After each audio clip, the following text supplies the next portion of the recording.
महादेव। सावन का महीना आ रहा है, तो सावन के महीने में शिव पूजा का बहुत प्रभाव दिखाई देता है।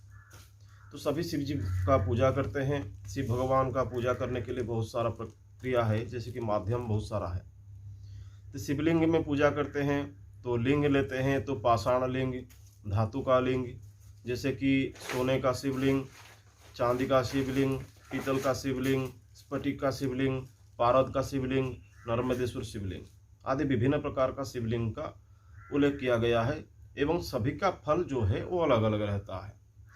तो आज हम पार्थिवेश्वर शिवलिंग के बारे में बताएंगे, जो मिट्टी में बनाया जाता है। और एक बात आपको बता दूं कि सावन के महीने में शिव जी का पूजा क्यों, क्योंकि सावन का जो महीना है वो चतुर्मास्या के अंतर्गत आता है, और चतुर्मास्या के अंतर्गत आने से ये बरसात का महीना होता है, और शिव जी को जल सबसे प्रिय है। नमस्कारं प्रियं भानु, भानु यानी कि सूर्य नारायण नमस्कार प्रिय होते हैं। तो जल प्रिय महेश्वर, जो महादेव होते हैं वो जल प्रिय होते हैं। बेल का पत्ता और थोड़ा सा जल चढ़ावा दे देंगे तो वो संतुष्ट हो जाते हैं। तो भोजन प्रिय तो ब्राह्मण, तो ब्राह्मण लोग भोजन प्रिय होते हैं। तो ये सभी जो प्रक्रिया है, शिव जी को जल ही बहुत पसंद है। आप जितना भी दूध चढ़ाए या गन्ने का रस चढ़ाते हैं या कुछ भी चढ़ाते हैं, लेकिन थोड़ा सा जल, एक बेल का पत्ता चढ़ाएंगे तो वो जो फल मिलता है करोड़ों गुना फल मिलता है। तो आज हम बात करेंगे पार्थिव शिवलिंग के बारे में।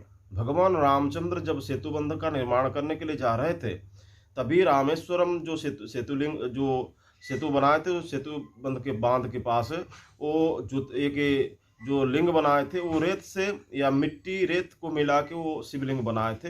उस शिवलिंग को पूजा किए थे।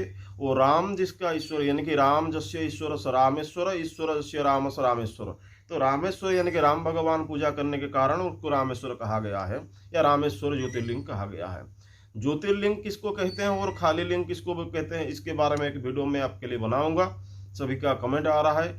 तो ज्योतिर्लिंग कहने का मतलब क्या है और खाली लिंग में इसमें अंतर क्या है, या ज्योतिर्लिंग हम पूजा करने के बाद हमें दूसरा कुछ फल मिलता है और खाली लिंग में पूजा करने के बाद कुछ अलग फल मिलता है, ऐसा नहीं है।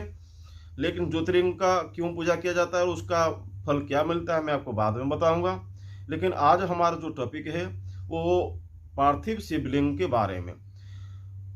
ओम ह्रौम ह्रीम हुम सह शूलपाणय नमः, इस मंत्र से आपको मिट्टी को चूर्ण करना है।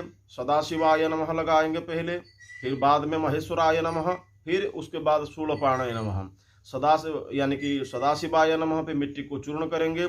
आपका दीमक का बाम्बी का मिट्टी चाहिए, नहीं तो शमशान का मिट्टी ले सकते हैं, महाशमशान का मिट्टी ले सकते हैं, नदी का किनारे का मिट्टी ले सकते हैं, पीपल की वृक्ष के जड़ के नीचे का मिट्टी ले सकते हैं, नहीं तो समी वृक्ष के नीचे का मिट्टी ले सकते हैं, नहीं तो बेल के वृक्ष के मिट्टी का भी नीचे का मिट्टी ले सकते हैं।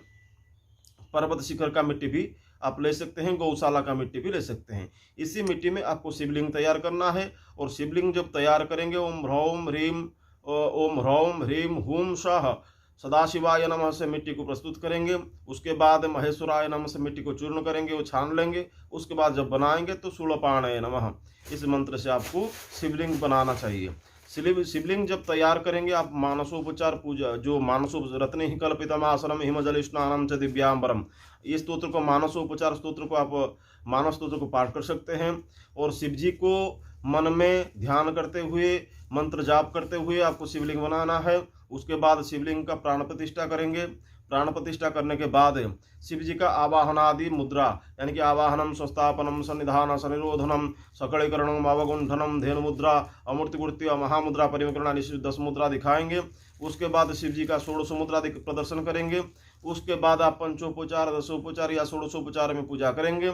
उसके बाद बंदन, अर्चन और प्रार्थना करने के बाद आपको जाप करना है शिव जी का मूल मंत्र।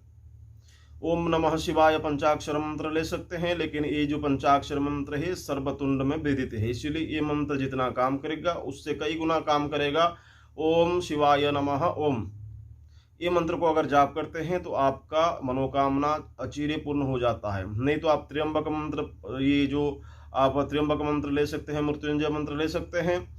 नहीं तो आपको एक तंत्रोक्त मंत्र देता हूँ, वो ह्रीम श्रीम सोम सोम हुम फट स्वाहा, इस मंत्र को आप जाप करके पार्थिवेश्वर शिवलिंग का पूजा करेंगे। ये पार्थिवेश्वर शिवलिंग का पूजा करने के बाद आपको संपूर्ण शिव पूजा का फल प्राप्त होगा। आप शिव जी को रुद्राभिषेक जब कराएंगे प्राण प्रतिष्ठा के बाद, आप शतरुद्र से करा सकते हैं, रुद्राष्टाध्याय से करा सकते हैं, पुरुष सूक्त से करा सकते हैं, श्री सूक्त से करा सकते हैं, शिव जी का गायत्री से करा सकते हैं, सद्यजात मंत्र से भी करा सकते हैं। जैसे कि सद्यजातं प्रपद्यामि सद्यजाताय वै नमो भवे भवे नाते भवे भव सोमांग भवत भवाय नमः, इसी मंत्र से भी आप कर सकते हैं रुद्राभिषेक। आप रुद्राभिषेक करने के बाद आपको ये सभी कुछ अखंड फल प्राप्त होगा। और सावन का महीना आषाढ़ पूर्णिमा प्रतिपदा से लेकर सावन का पूर्णिमा तक, या जिनका जी सावन का महीना अमावस्या तक चलता है उस तक आपको संपूर्ण बिना प्याज लहसुन के साथ आपको सात्विक तरह से रहना चाहिए, क्योंकि शिव पूजा करते हैं तो आपको सात्विक रहना पड़ेगा। अगर शिव पूजा नहीं करते हैं, देवी पूजा करते हैं, आप कुछ भी खा सकते हैं, लेकिन शिव पूजा में आपको सात्विक रहना पड़ेगा। आपको जैसे नियम का पालन करना पड़ता है वैसे नियम का पालन करना पड़ेगा, तभी आपको संपूर्ण फल प्राप्त हो सकता है। दूसरे वीडियो में हम देखेंगे कि शिव पूजा में कैसे किया जाता है। मैं डायरेक्ट आपको शिव पूजा करा के दिखाऊंगा कैसे हम पार्थिवेश्वर पूजा करते हैं। हमारे चैनल को सब्सक्राइब कीजिए, पास में बेल का आइकन बजा दीजिए, क्योंकि हमारा जो भी नया वीडियो आएगा आपके पास नोटिफिकेशन तुरंत ही पहुंचेगा। तब तक के लिए महादेव।